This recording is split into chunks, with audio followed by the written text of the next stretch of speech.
প্রিয় শিক্ষার্থী বন্ধুরা, গয়েশপুর বাজার rainbow ideal school and coaching সেন্টারের পক্ষ থেকে তোমাদের সবাইকে আন্তরিক শুভেচ্ছা এবং অভিনন্দন। আজকে আবার আমরা হাজির হলাম পরবর্তী আরেকটি টপিকের বিষয়ে কথা বলতে। তো আজকে তোমাদের এই নবম দশম শ্রেণীর তৃতীয় অধ্যায় পদার্থের যে গঠন, এই গঠনের একটি গুরুত্বপূর্ণ টপিক নিয়ে আমরা আজকে আলোচনা করব। তো প্রথমেই আমরা টপিকটির সম্বন্ধে একটু বলে নিই যে হচ্ছে পরমাণুতে ইলেকট্রন বিন্যাসের নীতি কোয়ান্টাম সংখ্যা ব্যবহার করে। তো তোমাদের চ্যাপ্টার যদি তোমরা দেখো যে তৃতীয় অধ্যায় পরমাণুর গঠন, এখানে একটা টপিক আছে, সেটা হচ্ছে যে পরমাণুতে ইলেকট্রন বিন্যাসের নীতি, অর্থাৎ পরমাণুতে ইলেকট্রনগুলো কীভাবে বিন্যস্ত থাকবে, কোন শক্তি স্তরে কতটা ইলেকট্রন থাকবে, এই সম্বন্ধে একটা আলোচনা রয়েছে। তো এই পরমাণুতে ইলেকট্রন বিন্যাসের নীতি বুঝতে হলে আমাদেরকে আগে কোয়ান্টাম সংখ্যা সম্পর্কে একটু ধারণা রাখতে হবে। এই কোয়ান্টাম সংখ্যা যদি আমরা না বুঝি তাহলে এই পরমাণুতে ইলেকট্রন বিন্যাসের যে নীতি রয়েছে এটা আমরা সম্পূর্ণরূপে বুঝতে পারবো না। তাই এই ইলেকট্রন বিন্যাসের নীতি বোঝার আগে কোয়ান্টাম সংখ্যা বুঝতে হবে। এখানে ইলেকট্রন বিন্যাসের নীতির মধ্যে তোমরা দেখবা যে এখানে তিনটা কথা বলা আছে। একটা হচ্ছে যে পলির বর্জন নীতি সম্পর্কে বলা আছে, আউফবাউ নীতি সম্পর্কে বলা আছে, পাশাপাশি আর একটা হচ্ছে যে হুমস ল, অ্যাকর্ডিং টু হুমস ল, এই নিয়মগুলোর সম্পর্কে বলা আছে। তো এই বিষয়গুলো বোঝার আগে আমাদের কোয়ান্টাম সংখ্যা বুঝতে হবে। এই কারণে এখানে এন এর মান এর কথা বলা আছে, এল এর মানের কথা বলা আছে। তো এখানে এন এবং এল এর মানটা কি, এটা বোঝার জন্য আমাদের আগে কোয়ান্টাম সংখ্যা বুঝতে হবে। তো আমরা আগে দেখি যে কোয়ান্টাম সংখ্যার ব্যাপারটা একটি কি, যে কোয়ান্টাম সংখ্যাটা কি। কোয়ান্টাম সংখ্যাটা হচ্ছে যে একটি পরমাণুতে ঘূর্ণায়মান যে ইলেকট্রনগুলো থাকে, এই ইলেকট্রনের প্রকৃতি যে সংখ্যার মাধ্যমে সঠিকভাবে নিরূপণ করা যায় সেটা হচ্ছে কোয়ান্টাম সংখ্যা। অর্থাৎ ইলেকট্রনগুলো কোন শক্তি স্তরে কোন অরবিটে কিভাবে আছে, এর প্রকৃতি সঠিকভাবে নির্ণয় করার যে প্রক্রিয়া, যার মাধ্যমে সেই সঠিকভাবে প্রকৃতি নির্ণয় করা যায়, সেটাই হচ্ছে কোয়ান্টাম সংখ্যা। তো কোয়ান্টাম সংখ্যা মূলত হচ্ছে চার প্রকার। তো একটা হচ্ছে যে প্রধান কোয়ান্টাম সংখ্যা, যাকে আমরা প্রকাশ করব এন দ্বারা। এন সমান এখানে 1, 2, 3, 4 ইত্যাদি হতে পারে। দ্বিতীয়ত হচ্ছে সহকারী কোয়ান্টাম সংখ্যা এল, ম্যাগনেটিক কোয়ান্টাম সংখ্যা, আর এটা হচ্ছে স্পিন কোয়ান্টাম সংখ্যা। তো এখন আমরা একটু বোঝার চেষ্টা করি যে এখানে ধরলাম এটা হচ্ছে আমাদের একটা অরবিট, এটা হচ্ছে আর একটা অরবিট। তো ক্যালসিয়ামের অরবিটটা আমরা নেই।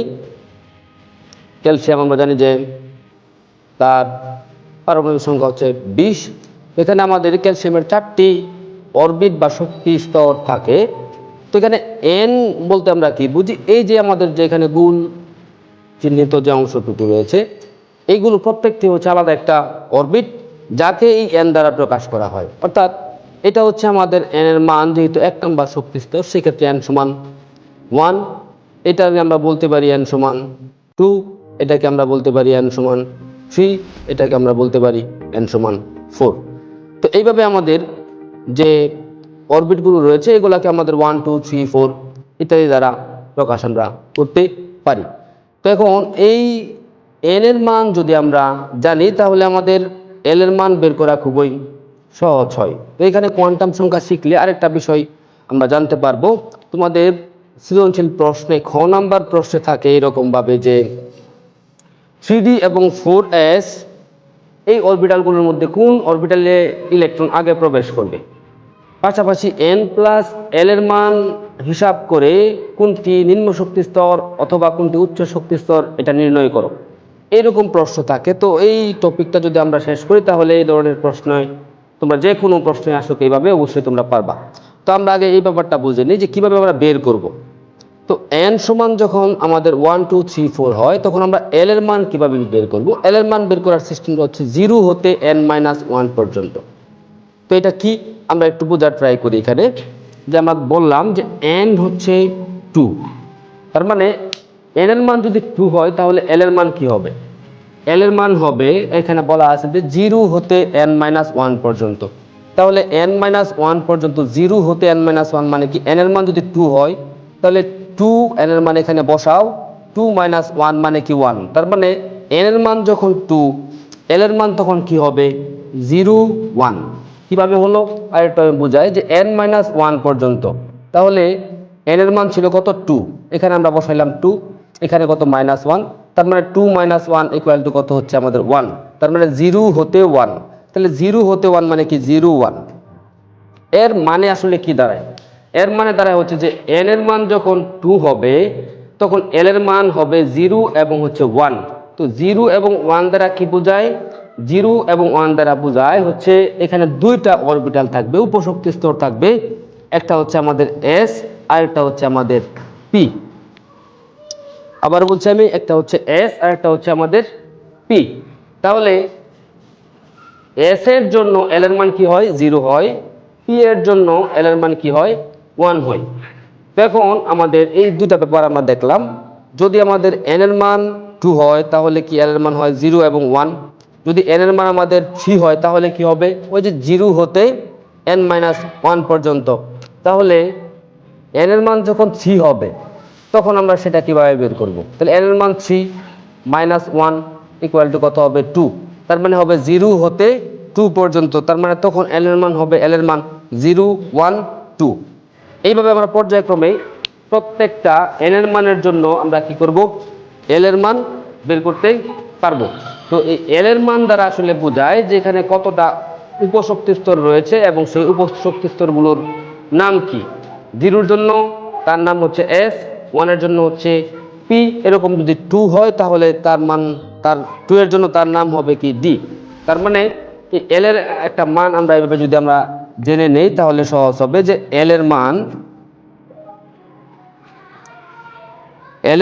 s এর জন্য হবে 0, p এর জন্য হবে 1, d এর জন্য হবে 2, এরকম f এর জন্য হবে 3। এই মানটা আমরা একটা মুখস্থ করে নিব যে l এর মান s এর জন্য l এর মান হচ্ছে 0, p এর জন্য 1, d এর জন্য হচ্ছে 2, f এর জন্য হচ্ছে আমাদের 3।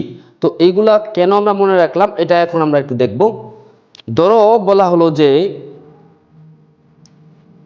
3D এবং 4s দুইটা শক্তি স্তরের কথা বলা হলো, যে বলা হলো যে n প্লাস l এর মান হিসাব করে কোনটি নিম্ন শক্তি স্তর এবং কোনটি উচ্চ শক্তি স্তর এটা তুমি বের করো। এটা খ নাম্বার প্রশ্ন, 2 নাম্বার প্রশ্নের জন্য থাকে এটা। তো কোনটি নিম্ন শক্তি স্তর কোনটি উচ্চ শক্তি স্তর এটা মূলত বের করতে হয় n প্লাস l এর মান থেকে। এটা তোমরা যদি দেখো যে পরমাণুতে যে আউটবাউর নীতি আছে, আউটবাউ এর নীতিতে এটা বলা আছে যে ইলেকট্রন প্রথমেই নিম্ন শক্তি স্তরে প্রবেশ করবে, তারপর ক্রমান্বয়ে উচ্চ শক্তি স্তরে যাবে। তো কোনটি নিম্ন শক্তি স্তর আর কোনটি উচ্চ শক্তি স্তর এটা n প্লাস l এর মান থেকে হিসাব করতে হবে। এই কারণে আগে আমরা কোয়ান্টাম সংখ্যাটা একটু বুঝে নিলাম। এখন আমরা n প্লাস l এর মান থেকে কিভাবে আমরা এটা বের করব, তো আমরা একটা একটু দেখি যে 3D এর জন্য 3D এর জন্য n প্লাস l এর মানটা আসলে কত। তো এখানে n এর মান কত? 3, যেহেতু এটা কি অরবিটকে মিন করে 1 2 3 4 কত নাম্বার শক্তি স্তরে আছে সেটাই হচ্ছে n এর মান। যেহেতু এখানে 3D তার মানে হচ্ছে এই যে সংখ্যা এটাই হচ্ছে n এর মান। তো আমরা বসালাম এখানে n এর মান হচ্ছে কত আমাদের 3 প্লাস এখন এই যে l এর মান, এই l এর মানটা আমরা কোত্থেকে নেব? এটার জন্য আমরা এতটুকু বুঝাই নিলাম আগে যে d এর জন্য l এর মানটা মূলত কত হয়? 2। তাহলে আমরা এই যে এখানে বসাইলাম 2। তাহলে 3D এর জন্য আমাদের শক্তি দাঁড়ায় কত? 5। 3D এর মানটা কত হচ্ছে? 5। ঠিক একই ক্ষেত্রে 4s এর জন্য যদি আমরা l এর মান বের করি তাহলে আমরা কি করব? 4s এর জন্য l এর মানটা যদি বের করি, n এর মান কত? 4। পাশাপাশি s এর জন্য l এর মান কত? এই যে এখানে s এর জন্য l এর মান কত? 0। তার মানে হচ্ছে এখানে 0 = তাহলে কত হবে? 4। তাহলে আমরা কি দেখলাম? যেখানে 4s এর মান হচ্ছে 4 আর 3D এর মান হচ্ছে 5, তার মানে আলটিমেটলি 4s এর শক্তি কম। তো আমরা এই ক্ষেত্রে আমরা কি বলতে পারি যে ইলেকট্রন প্রথমে 4s শক্তি স্তরে প্রবেশ করবে, তারপর ক্রমান্বয়ে সে কি করবে? 3D তে যাবে। তাহলে এই ছিল আমাদের মূল কথা যে আমরা কিভাবে এই কোয়ান্টাম সংখ্যা ব্যবহার করে আমাদের কোন শক্তি স্তরের মধ্যে ইলেকট্রন আগে যাবে সেটা আমরা কিভাবে বের করতে পারবো। এই n প্লাস l এর মান থেকে আমরা হিসাব করে এটা আমরা বের করতে সক্ষম হব। তো এখন আমরা যদি m এর মান নিয়ে যদি একটু কথা বলি আমাদের, তো m এর মান নিয়ে হচ্ছে এখানে m হচ্ছে ম্যাগনেটিক কোয়ান্টাম সংখ্যা। তো এই ম্যাগনেটিক কোয়ান্টাম সংখ্যা দ্বারা আসলে আমাদের কি বোঝায়? তো ম্যাগনেটিক কোয়ান্টাম সংখ্যা আমরা আরেকটু এখানে দেখি যে n এর মান যদি 3 হয় তাহলে n এর মান কি হবে? 0 হতে n-1 পর্যন্ত, তার মানে 0 1 2। এটা হচ্ছে আমাদের এল এর মান 3 এর জন্য।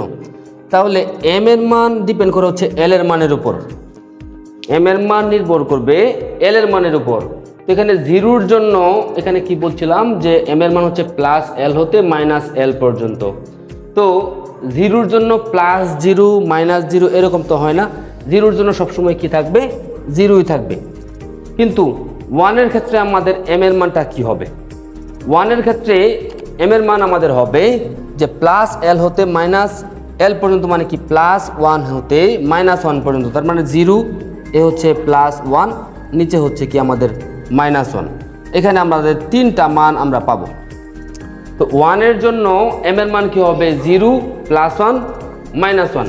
ঠিক এইখানে 2 এর জন্য আমাদের কি হবে 0 প্লাস 1 প্লাস 2 মাইনাস 1 মাইনাস 2, অর্থাৎ এই প্লাস এল হতে মাইনাস এল, তার মানে হচ্ছে প্লাস এল প্লাস সর্বোচ্চটা যাবে, মাইনাসের ক্ষেত্রেও কি সর্বনিম্নটা যাবে।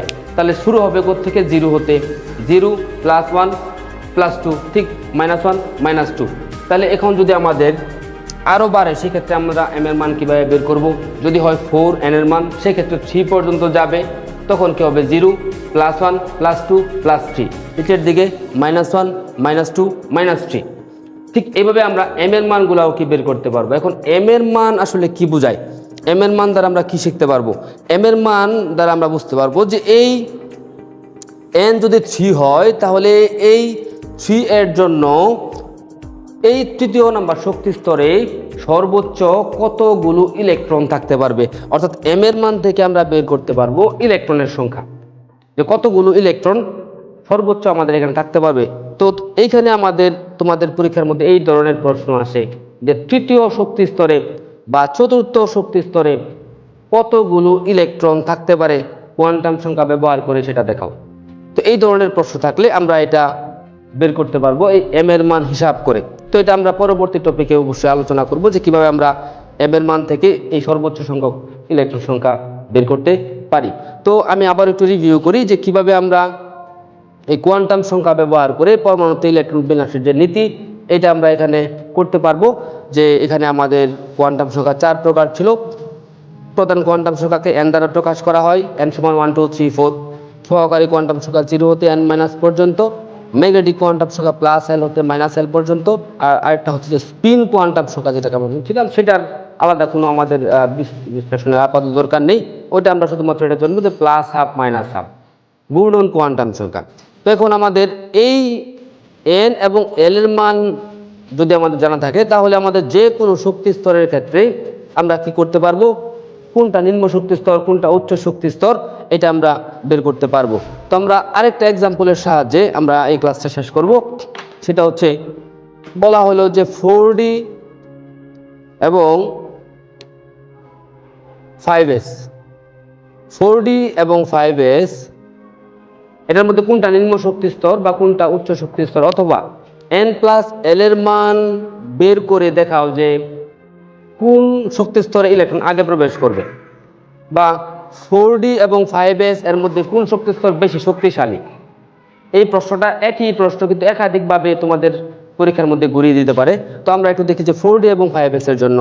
তো 4D এর জন্য যদি আমরা n প্লাস এল এর মান হিসাব করি, n সমান কত 4, আর এল এর ডি এর জন্য এল এর মান কত ছিল আমাদের 2, তাহলে এই বসালে আমরা 2, তাহলে 4D এর জন্য তার মান হচ্ছে 6।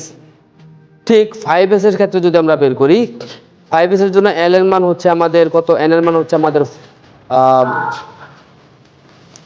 5s এর জন্য n এর মান হচ্ছে আমাদের 5, আর এল এর মান হচ্ছে আমাদের 0। s এর জন্য সবসময় কি হয় 0, সেই ক্ষেত্রে কত হয় 5। তার মানে আমরা কি দেখলাম যে 4D এর মান হচ্ছে 6 এবং 5s এর মান হচ্ছে আমাদের 5।